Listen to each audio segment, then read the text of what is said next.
जो test series थी भक्ति आंदोलन, आज का शीर्षक था भक्ति आंदोलन।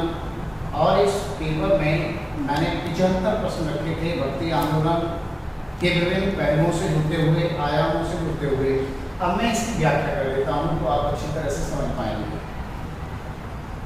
ब्रह्म अथवा परब्रह्म संप्रदाय की स्थापना किसने की थी? ए मलुकदास ने, बी सूरदास ने, सी चैतन्य महाप्रभु ने और डी दादू दयाल ने।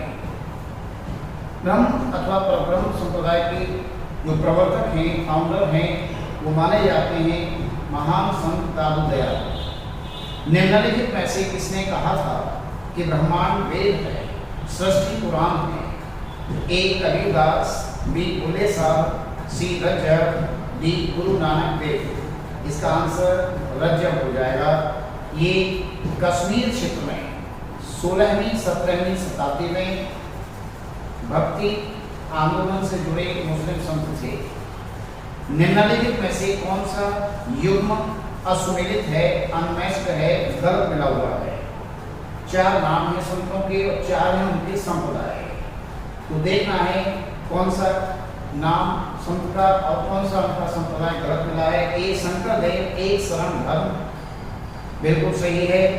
शंकर देव जो असम और पश्चिम बंगाल क्षेत्र में भक्ति का अलग जगह रही थी, उनका धर्म संप्रदाय है एक शरण धर्म।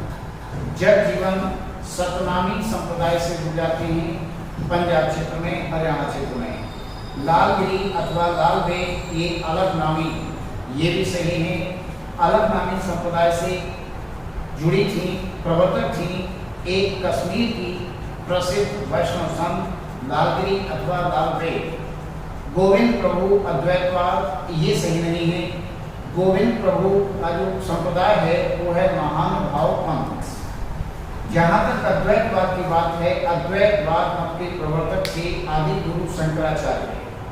शंकराचार्य ने 8वीं शताब्दी में अद्वैतवाद मत की स्थापना की थी, प्रवर्तन करा था। आप जानते हैं शंकराचार्य भक्ति, ज्ञान और कर्म, मोक्ष प्राप्ति के ये 3 मार्ग माने गए हैं, जिनमें से ज्ञान मार्ग के प्रवर्तक हैं शंकराचार्य। शंकराचार्य केरल के कलादी में पैदा हुए थे और इन्होंने बाद के दिनों में जो सनातन धर्म में खामियां आ गई थी उन्हें दूर करने का प्रयास करा था। इस वजह से इन्हें कई बार तर्क संगतता के कारण, ज्ञान के कारण प्रच्छन्न बुद्ध भी कहा गया है। अद्वैतवाद, ईश्वर के बारे में इनका विचार था कि ईश्वर एक है, 2 नहीं है। अ माने नहीं, द्वैत माने 2। एको ब्रह्म द्वितीयो नास्ति। इन्होंने कहा एक ब्रह्म है, 2 नहीं है। विप्रा बहुधा बदलती, लेकिन विद्वान लोग अनेक नामों से इसे पुकार रहे होते हैं। इस प्रकार से यहाँ आंसर हो जाएगा अद्वैतवाद। अद्वैतवाद भक्ति आंदोलन के निम्नलिखित संतों में से कौन सा संत इस्लाम से अत्यधिक प्रभावित हुआ था?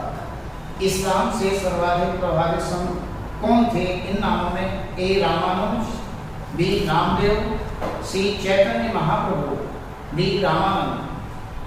यहाँ आंसर है नामदेव। बहुत ही बड़े संत हुए हैं मराठा धर्म आंदोलन से जुड़े। नामदेव और तुकाराम आपने नाम सुने होंगे, एक नाथ नाम सुने होंगे। नामदेव प्रभावित थे इस्लाम से, सूफी जो इस्लामिक परंपरा है उससे। वह भक्ति संत कौन था जिसके एक कसाई, एक नाई, एक मोची और एक मुस्लिम जुलाहे सहित अनेक शिष्य थे? एक भगवाचार्य, बी रामानंद, सी कबीर, डी सूरदास। यहाँ आंसर हो जाएगा रामानंद। संत कबीर आप देखते हैं रामानंद के शिष्य थे। और इस प्रकार से ये जो स्टेटमेंट मैंने सुनाया, एक कसाई, एक नाई, एक मोची और एक मुस्लिम जुलाहे कहे जाते हैं कबीर, तो ये रामानंद के शिष्य थे। रामानंद जिन्हें कहा जाता है भारत में भक्ति आंदोलन के प्रवर्तक। भक्ति द्राविण मुखजी लाई रामानंद। ऐसा कहा जाता है कि दक्षिण भारत में भक्ति का आविर्भाव हुआ 8वीं शताब्दी 7वीं शताब्दी के दौरान, और ये भक्ति महाराष्ट्र क्षेत्र से आते हुए उत्तर भारत में 11वीं 12वीं शताब्दी में तेज गति पकड़ ली थी। तो भक्ति द्राविण मुखजी लाई रामानंद भक्ति आंदोलन के निम्नलिखित में से किस संत द्वारा प्रचारित एकेश्वरवाद को शुद्ध अद्वैत अथवा शुद्ध अद्वैत के रूप में भी जाना जाता है? ए रामानुज, बी वल्लभाचार्य, सी रामानंद, डी चैतन्य। शुद्ध अद्वैतवाद यानी दो नहीं है ईश्वर और शुद्ध है ईश्वर, ये मत देने वाले थे वल्लभाचार्य। निम्नलिखित भक्ति संतों में से किसे उसके अनुयायी विष्णु का अवतार भी मानते हैं? ए रामानंद, बी रामानुज, सी नामदेव और डी चैतन्य महाप्रभु। कहा जाता है कि चैतन्य महाप्रभु जो कृष्ण भक्ति को विष्णु ही कृष्ण है, उनकी भक्ति को असम क्षेत्र में विशेषकर पश्चिम बंगाल उड़ीसा क्षेत्र में लोकप्रिय बनाए थे, और इन्होंने भक्ति में एक नई परंपरा संगीतम को बढ़ावा दिया था। इतने बड़े संत भक्त थे, कहा जाता है ईश्वर की भक्ति में डूब जाते थे और कई बार सड़कों पर ही गिर जाया करते थे। अचिंत्य भेदा भेद इनका संप्रदाय था। तो विष्णु का अवतार इनके अनुयायी, चैतन्य के अनुयायी महाप्रभु चैतन्य को मानते रहे हैं विष्णु का अवतार। निम्नलिखित में से कौन सा कबीर और नानक देव के का समान उद्देश्य नहीं था?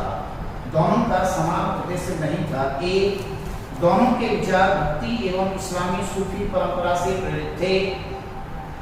ये बात सही है, दोनों ही इस्लामी और भक्ति परंपरा से प्रेरित थे। ख, दोनों ने कर्म के सिद्धांत पर बल दिया। निश्चित रूप से दोनों ही कर्म को बल देते हैं। जो भारतीय सांस्कृतिक दार्शनिक धार्मिक परंपरा है उसमें कर्म को विशेष बल। गीता आप देखते हैं, गीता में कर्म पर अधिक बल दिया गया, कर्म योग, और कर्म में भी निष्काम कर्म की बात करी गई। ऐसे ही श्री रामचरितमानस में गोस्वामी तुलसीदास ने भी कर्म पर ज्यादा बल दिया। शुभ और अशुभ कर्म अनुहारी, ईश देह फल मन ही विचारी। तुलसीदास ने लिखा अच्छे और बुरे, कर्म और अकर्म, सक्रियता और निष्क्रियता, इन समस्त पहलुओं को ध्यान में रखकर ही ईश्वर देते हैं फल। और भगवान कृष्ण ने भी गीता में कहा अर्जुन तू कर्म कर, फल की इच्छा मत कर, कर्मण्येवाधिकारस्ते मा फलेषु कदाचन। वे दोनों ही कर्म में विश्वास करते थे। कबीर और नानक देव दोनों निराकार धर्मों में विश्वास करते थे। ये भी बात सही है। कबीर दास आप जानते हैं निर्गुण संप्रदाय भक्ति आंदोलन निर्गुण मार्गी शाखा के प्रवर्तक भी थे, और गुरु नानक देव भी एक ईश्वर निर्गुण में विश्वास करते थे। कबीर ने कहा ना निर्गुण राम जो मेरे भाई, और दोनों का उद्देश्य एकमात्र हिंदू समाज का सुधार करना था। ये बात सही नहीं है। कबीर और नानक के विरुद्ध ब्राह्मणों और उलेमाओं के तीव्र विरोध का यह कारण था कि कबीरदास और नानक देव के विरोध में इस्लामिक धर्मगुरु उलेमा मौलवी रहे और ब्राह्मण भी। तो किस वजह से एक हिंदू मुस्लिम एकता का प्रचार करते थे, भी निम्न जातियों के थे, उन्हें नए धर्मों का प्रवर्तक समझते थे। यही बात गलत है। ब्राह्मण और उलेमा ऐसा मानते थे कि ये नए धर्म का प्रचलन करने वाले हैं। इस वजह से कबीर और नानक देव का ये लोग विरोध करते थे, और घर ब्राह्मणों और मुल्लाओं को अज्ञानी, सीधे साधे, गंभीर और विभ्रांत समझते थे। आप देखते हैं संत कबीर ने सभी को गरियाया है। जहाँ जहाँ उन्हें बुराइयां लिखी हैं, चाहे हिंदू हो या मुसलमान। इसी वजह से संत कबीर को दिल्ली के सुल्तान सिकंदर लोदी ने कैद कर लिया था। टीजीटी सामाजिक विज्ञान यूपी वाले प्रश्न पत्र में पहला ही सवाल एक सेट में पूछा गया है कि इनमें से दिल्ली के सुल्तान ने कबीरदास को कैद कर दिया था। तो आंसर होता है सिकंदर लोदी, क्योंकि कबीरदास इस्लाम में व्याप्त खामियों को उजागर करते थे, जैसे दिन में रोजा रखत में रात मत में गाय, काकर पाथर जोड़ के मस्जिद गई चुनाए, ताचर मुंडा बांध दे क्या बहरा हुआ खुदाए। हालांकि उन्होंने हिंदुओं को बख्शा नहीं, हिंदुओं पर भी उन्होंने कहा धर्म पर मंदिर मस्जिद पर कि पाहन पूजे हर मिले तो मैं पूजूं पहाड़, ताकि तो चाकी भली 20 खाए संसार। तो इस प्रकार उन्होंने हिंदू मुस्लिम ये ब्राह्मणों और उलेमाओं मौलवियों को बुरा लगता था। तो ये बात यहाँ उन्हें नए धर्मों का प्रवर्तक समझते थे, इस वजह से इन लोगों ने विरोध करा था नानक और आपके कबीर का। वह भक्ति संत कौन था जो पहले सूफी लोगों के साथ रहा लेकिन बाद में उन्हें छोड़ दिया था? शुरुआत उन्होंने सूफियों के साथ रहकर की। ए कबीरदास, बी नानक, सी नामदेव और डी तुकाराम। यहाँ आंसर नानक देव है, गुरु नानक देव। निम्नलिखित गुणों में से ईश्वर तक पहुंचने के लिए पहली शर्त कौन सी थी जिस पर नानक ने सर्वाधिक बल दिया? ए भक्ति और विश्वास। नानक देव भक्ति और विश्वास में अगाध आस्था रखते थे। बी छल कपट स्वार्थ और असत्य का परित्याग यानी नैतिकता पर विशेष बल। सी व्यापक सहिष्णुता और समतावादी विश्वास, इसमें भी वो विश्वास करते थे। और डी चरित्र और आचरण की शुद्धता। नानक देव ने सर्वाधिक बल दिया, सर्वाधिक बल है चरित्र और आचरण की शुद्धता पर। किसने कहा था एक पत्थर की पूजा होती है तो दूसरे को पैरों तले रौंदा जाता है? यदि एक भगवान है तो दूसरा भी भगवान है। ए संत कबीर ने, बी नामदेव ने, डी तुकाराम ने और सी तुलसीदास ने। ये स्टेटमेंट है संत नामदेव, मराठा धर्म के एक प्रमुख संत समाज सुधारक। एक पत्थर की पूजा होती है तो दूसरों को पैरों तले रौंदा जाता है। यदि एक भगवान है तो दूसरा भी भगवान है।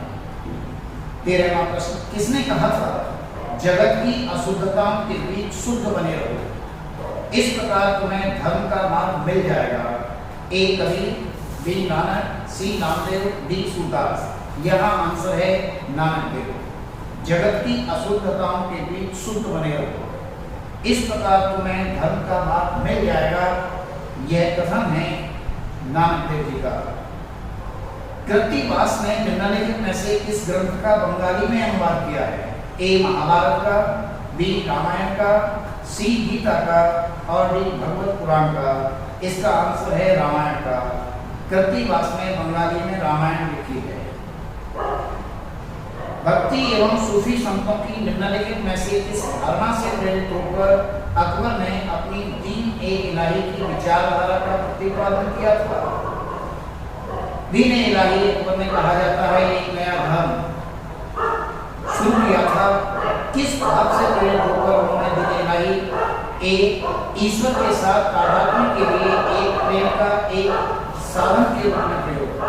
बी सभी धर्मों की एकता यानी तौहीद। यही उत्तर सही है।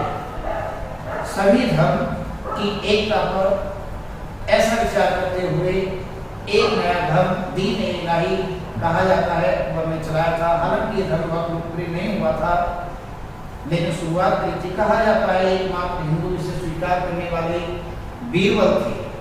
कुल 15 लोगों ने इसे स्वीकार करा था, अपनाया था और इसे मिशन रूप में सम्राट अकबर ने प्रचार करने के लिए प्रयास नहीं करे थे। भक्ति संतों तथा जिन राज्यों के वे थे उनके निम्नांकित युग्मों में से कौन सा युग्म अश्वमेध है? ए शंकरदेव असोम, मैं भी बता रहा था असम अर्थात असोम से शंकरदेव थे। कबीरदास उत्तर प्रदेश, बिल्कुल सही बात है। नरसिंह मेहता गुजरात, ये भी बात सही है। और तुकाराम बंगाल, तुकाराम बंगाल से नहीं थे बल्कि महाराष्ट्र से थे। तुकाराम, नामदेव, एकनाथ ये सभी प्रसिद्ध संत हुए हैं महाराष्ट्र के। जबकि नरसिंह मेहता ने गांधी जी का सबसे प्रिय भजन वैष्णव जन तो तेने कहिए जो पीर पराई जानी है ये लिखा था। और कबीर आप जानते हैं बनारस में रहते थे और चित्रकूट में मगहर में उनकी समाधि है। 17वां प्रश्न, मध्यकालीन हिंदू समाज पर भक्ति आंदोलन का सर्वाधिक प्रभाव क्या पड़ा? ए, उच्च एवं निम्न जातियों के बीच भेदभाव कम हुए। भक्ति आंदोलन का सर्वाधिक प्रभाव माना जाता है कि इससे जो उच्च वर्ण और निम्न वर्ण के बीच में समाज में विभाजित था उसमें कमी आई, गिरावट आई। 18वां प्रश्न, निम्नलिखित में से किस महान व्यंग्यकार ने अपने समय की सभी संस्थाओं का उपहास किया था? ए, चैतन्य महाप्रभु, बी, कबीरदास, सी, नानक देव, डी, रामानंद। इसका आंसर है चैतन्य महाप्रभु। उन्होंने व्यंग्य के द्वारा अपने समय की सभी संस्थाओं का उपहास करा था, आलोचना की थी। हिंदुओं और मुसलमानों की एकता के लिए गुरु नानक का अत्यंत महत्वपूर्ण दृष्टिकोण क्या था? हिंदू और मुस्लिम एकता के लिए उन्होंने क्या ईश्वर के लिए हिंदू और मुस्लिम दोनों ही नामों यथा राम, हरि, रव, रहीम का प्रयोग करना, उन्होंने ये सब प्रयोग करे ताकि ईश्वर, आप जानते हैं सभी संतों में राम कहो या रहीम एक ही ईश्वर है। मैं अभी अद्वैत बात कर रहा था तो गुरु नानक देव ने हिंदू मुस्लिम एकता को बढ़ावा देने के लिए शब्दों का प्रयोग करा आराधना में, राम, हरि, रव, रहीम। किसने कहा था ईश्वर व्यक्ति के गुणों को जानता है और उसकी जाति के बारे में नहीं पूछता क्योंकि परलोक में कोई जाति नहीं है? ए, कबीरदास, बी, नानक, सी, चैतन्य, डी, रामदेव। इसका आंसर है, उत्तर है नानक देव। सिख धर्म के प्रवर्तक गुरु नानक देव, जिनका जन्म 1469 में 1469 में पाकिस्तान के तलवंडी में ननकाना साहिब स्थान पर हुआ था। वो कहते थे कि ईश्वर व्यक्ति के गुणों को जानता है, उसकी जाति के बारे में नहीं पूछता क्योंकि परलोक में कोई जाति है ही नहीं।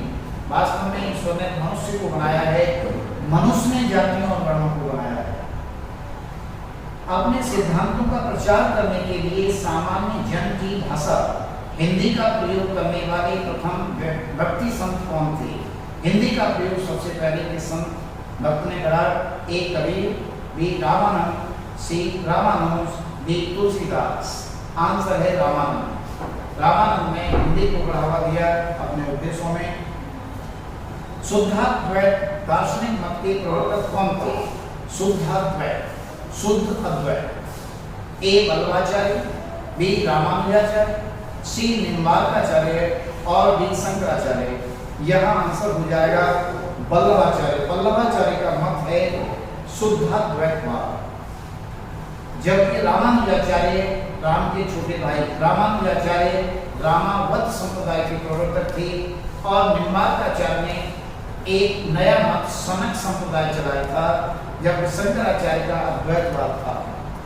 भक्ति संतों में पेशे से कौन मोची था अथवा थे?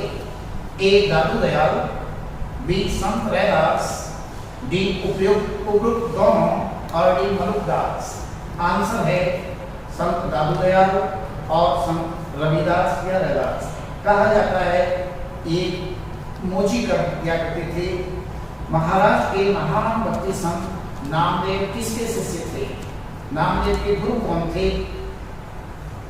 ए, ज्ञानेश्वर, बी, तुकाराम, सी, एकनाथ, डी, विसोबा खेचर। आंसर है विसोबा खेचर।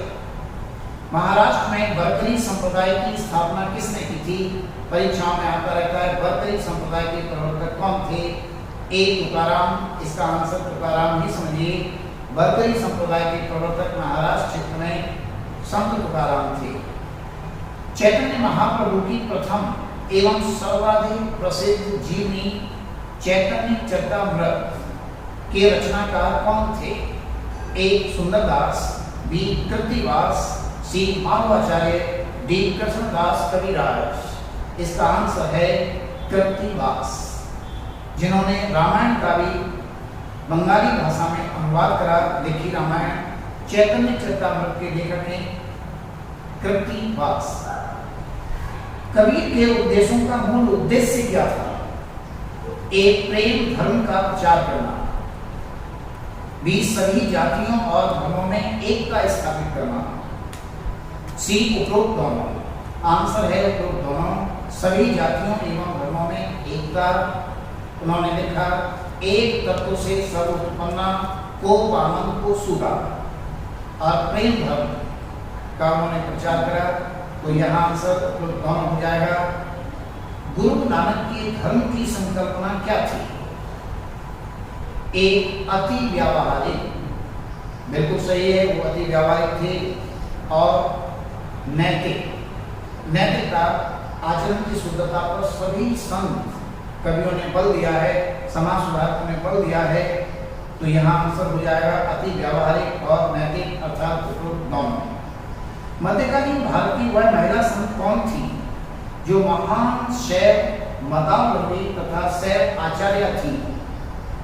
एक कश्मीर की लल्लदेव, बी मीराबाई, सी पीपा की रानी सीता, और डी महाराष्ट्र की जामबाई। यहाँ आंसर है कश्मीर की लल्लदेव। ये महान शैव भक्त हुए हैं, आचार्य हुए हैं कश्मीर क्षेत्र में।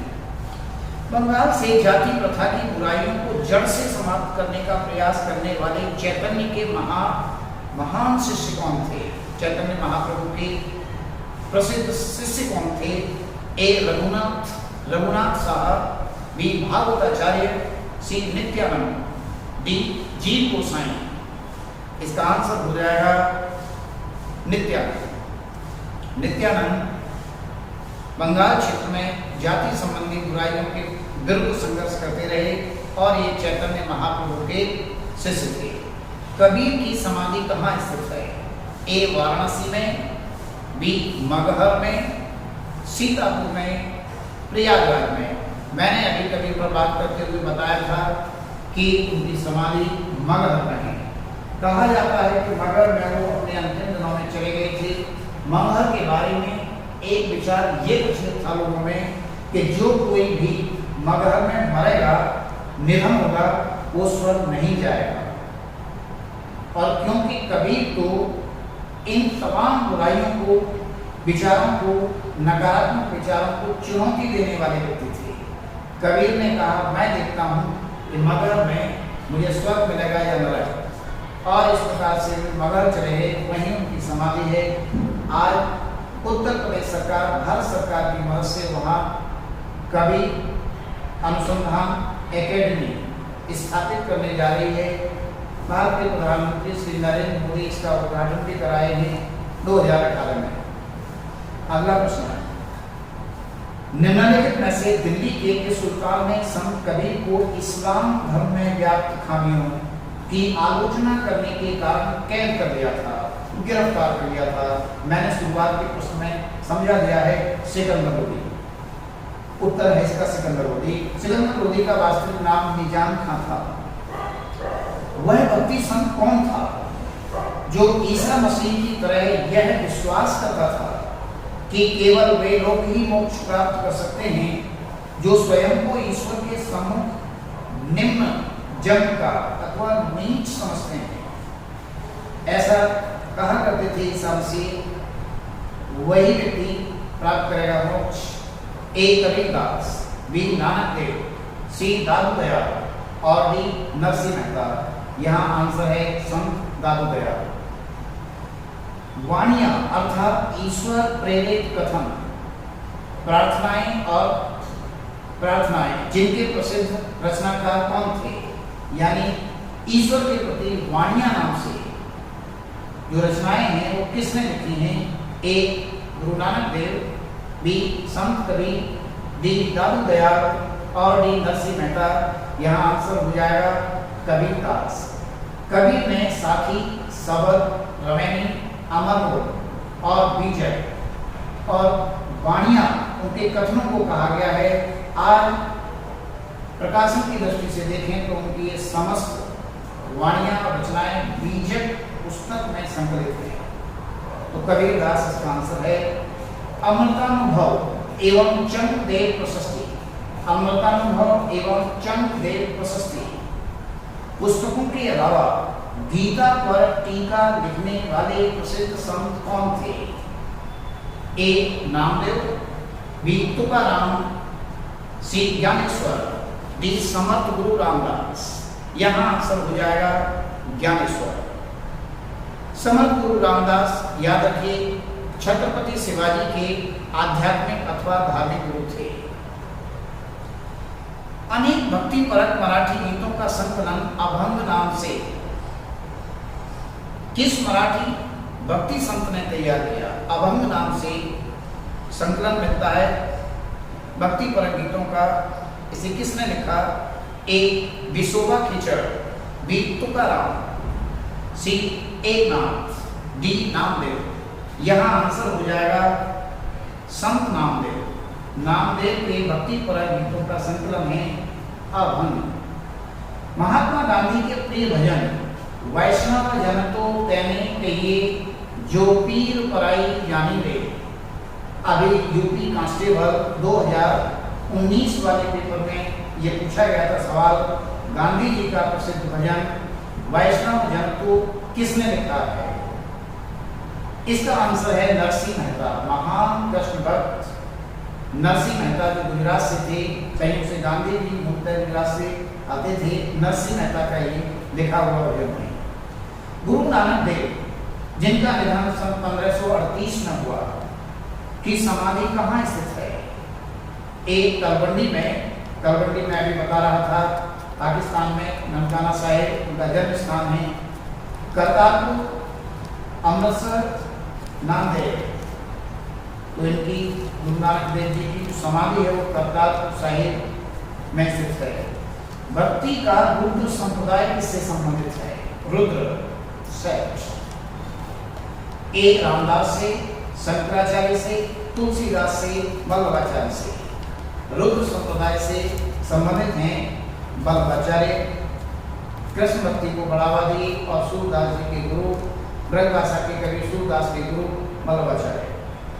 मुख्यतः विष्णु स्वामी द्वारा स्थापित शुद्धाद्वैतवाद मत को लोकप्रिय बनाने वाले संत वल्लभाचार्य को जगत गुरु महाप्रभु श्री मदाचार्य की उपाधि किस शासक ने दी थी? यानी वल्लभाचार्य को जगत गुरु की उपाधि किसने दी थी? यूपीएससी सिविल सेवा में ये सवाल जीएस वाले पेपर में कई बार आ चुका है। अन्य परीक्षाओं में, टीजीटी आदि परीक्षाओं में, सामाजिक विज्ञान और पीजीटी इतिहास आदि में सवाल कई बार आया है। किसने दी थी जगत गुरु की उपाधि वल्लभाचार्य को? ए अली कुली कुतुब साहब, बी नरसिंह साहब, सी राणा सांगा, डी कृष्णदेव राय। कृष्णदेव राय जो कि विजयनगर के शासक थे, तुलुक वंश से संबंधित थे और जो 1509 से 1529 ईस्वी 1529 तक विजयनगर के साम्राज्य के शासक रहे। बहुत ही सम्मानित बड़े और शक्तिशाली शासक थे। इनके काल में ही बाबर ने भारत में मुगल वंश की स्थापना की। बाबर आप जानते हैं पानीपत का पहला युद्ध अप्रैल 1526 में विजयी होकर इब्राहिम लोदी को हराकर भारत में तैमूरी राजवंश अथवा मुगल राजवंश की नींव रखा। तो यहाँ आंसर जगत गुरु की उपाधि कृष्णदेव राय ने दी थी, जिसको वल्लभाचार्य। अणुभाष्य सिद्धांत रहस्य भगवत सूक्ष्म टीका सुबोधिनी, अणुभाष्य सिद्धांत रहस्य, श्रृंगार रस मंडन, विद्वान मंडन, तत्वदीप निबंध पुस्तकों के लेखक कौन हैं? आंसर है वल्लभाचार्य हैं। संत कबीर से संबंधित बीजक ग्रंथ के रचनाकार कौन हैं? मैंने अभी समझाया था कि कबीर की वाणियां साखी, सबर, प्रमेय बीजक में संकलित है। तो बीजक को किसने संकलित करा है? ए कबीर ने स्वयं, सूरदास ने, भागदास ने, श्याम सुंदर दास ने। आंसर है भागदास ने। भागदास। महाराष्ट्र क्षेत्र में नाथ पंथ किसने चलाया? महाराष्ट्र क्षेत्र में नाथ पंथ ए मत्स्येंद्र नाथ, बी आदिनाथ, सी पशुपति नाथ, डी गोरखनाथ। गोरखनाथ ने महाराष्ट्र क्षेत्र में नाथ पंथ को चलाया था। नाथ एक संप्रदाय परंपरा है। उत्तर प्रदेश के वर्तमान मुख्यमंत्री नाथ संप्रदाय से ही संबंधित हैं, गोरखनाथ संप्रदाय से जुड़े हैं। निम्नलिखित में से किसने कामरूप एवं कूच बिहार में वैष्णव धर्म का प्रवर्तन किया था? कामरूप असम और कूच बिहार भी बंगाल क्षेत्र के में पड़ेगा। तो ये वैष्णव धर्म का प्रवर्तन मैंने अभी समझाया था। चैतन्य महाप्रभु असम, बंगाल, ओडिशा क्षेत्र में वैष्णव धर्म को लोकप्रिय बनाए थे। शरण संप्रदाय या महापुरुषीय संप्रदाय के प्रवर्तक कौन से संत थे? ए शंकरदेव, बी ज्ञानेश्वर, सी गोविंद प्रभु, डी रामदास। यहाँ आंसर है शंकरदेव। मध्यकालीन भारत के वह कौन संत थे जिन्होंने सर्व दर्शन के मूल्यों को अस्वीकार कर दिया और निष्पक्ष मार्ग का अनुमोदन किया था? सर्व दर्शन, छह दर्शन के मूल्यों को स्वीकार कर दिया और निष्पक्ष मार्ग दिया था। कबीर, मालूकदास, दादू दयाल और रैदास। यहाँ आंसर है दादू दयाल। शिवत्व चिंतामणि लिंगायत संप्रदाय से संबंधित है। शिवत्व चिंतामणि ग्रंथ की रचना लक्कन दंडेश ने किस विजयनगर के शासक के काल में की थी? ए देवराय प्रथम, बी देवराय द्वितीय, सी कृष्णदेव राय, डी सदाशिव राय। शिवत्व चिंतामणि की रचना लक्कन दंडेश ने की थी देवराय द्वितीय के शासन काल में। गोस्वामी तुलसीदास निम्नलिखित में से किस मुगल शासक के समकालीन थे? हालांकि वे कभी भी दरबारी संरक्षण प्राप्त नहीं किए थे। ए जहांगीर के, बी अकबर के, सी शाहजहां के और डी बाबर के। इसका आंसर हो जाता है अकबर के। अकबर के समकालीन थे। कई बार कहा जाता है अकबर ने अपने दरबार में रहने के लिए बुलावा भेजा था, लेकिन इन्होंने नमस्कार कर दिया था। भागवत पुराण का बंगाली भाषा में प्रारंभिक अनुवाद 16वीं शताब्दी में किसने किया था? भागवत पुराण का बंगाली भाषा में प्रारंभिक अनुवाद 16वीं शताब्दी में एक कवींद्र परमेश्वर ने, बी श्री कर्ण नंदी ने, कृतिवास ने और मालाधर बसु ने। इसका आंसर है मालाधर बसु ने। निम्नलिखित में से किस संत ने महिलाओं द्वारा परिवार एवं समाज में निभाई जाने वाली महत्वपूर्ण भूमिका की अपने उपदेशों में पहचान की? महिलाओं द्वारा परिवार एवं समाज में निभाई जाने वाली महत्वपूर्ण भूमिका उद्घाटित की, महत्व बताया कि संत ने? ए रविदास, बी नानक देव, सी संत तुकाराम और डी संत ज्ञानदेव। इसका आंसर हो जाएगा नानक देव। हम जानते हैं बच्चे की प्राथमिक पाठशाला हुआ करती है घर, और इस पाठशाला की प्राथमिक शिक्षिका हुआ करती है माँ के रूप में महिला। तो महिला की इस भूमिका के बारे में संत नानक देव, सिख धर्म के प्रवर्तक, इन्होंने ये महत्व बताया। तो ये 50 प्रश्न दूसरी टेस्ट सीरीज में मैं इसकी आगे के प्रश्न यानी 51 से 75 तक हल करूंगा, व्याख्या करूंगा। मैं इसे इतना ही रहने देता हूँ। साथ ही साथ में आप इस चैनल को सब्सक्राइब भी करते रहिए। देखने के लिए धन्यवाद।